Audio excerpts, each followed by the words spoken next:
যাদের একটু বুদ্ধি কম তাদের হরহামেশা অনেকে গাধা বলে থাকেন। বোকা অথবা কেউ কোনো কাজ না পারলে তাকেও আমরা হরহামেশা গাধা বলে থাকি।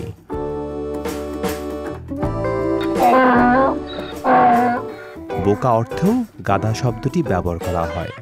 মোট কথা, গাধা শব্দটা আমরা বেশি ব্যবহার করি নেতিবাচক অর্থে। কিন্তু গবেষণা বলছে গাধা কিন্তু মোটেও বোকা নয়, আর 5টা প্রাণীর চেয়ে অনেক বেশি বুদ্ধিমান এই প্রাণী।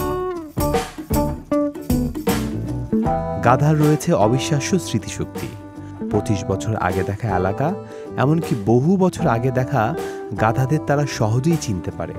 পাশাপাশি গাধা প্রচণ্ড জেদি, আত্মরক্ষা করার প্রবল ক্ষমতা রাখে। গাধাকে ভয় দেখিয়ে বা জোর করে কোনো কাজ করিয়ে নেওয়া খুবই কঠিন একটা ব্যাপার। কোনো ঘটনায় গাধা সহজে চমকে ওঠে না।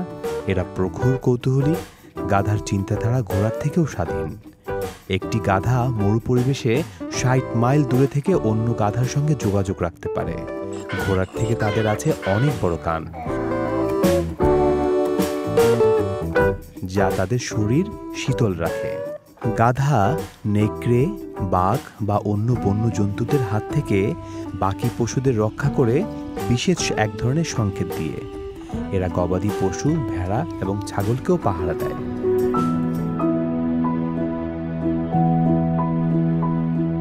মিশরের ঐতিহ্যবাহী স্থাপত্যগুলির অধিকাংশ ধাতু বহন করা হয়েছিল এই গাধার মাধ্যমে।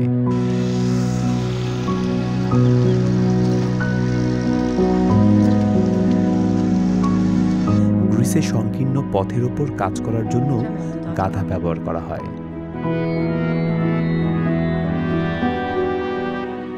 রোমান আর্মিরা গাধাকে কৃষিপালিত ও পণ্য বহনকারী প্রাণী হিসেবে ব্যবহার করত।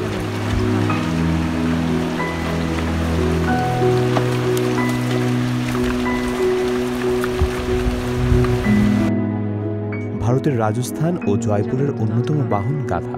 দুর্গম পাহাড়ি এলাকায় জিনিসপত্র নিয়ে এরা সহজে চলাফেরা করতে পারে।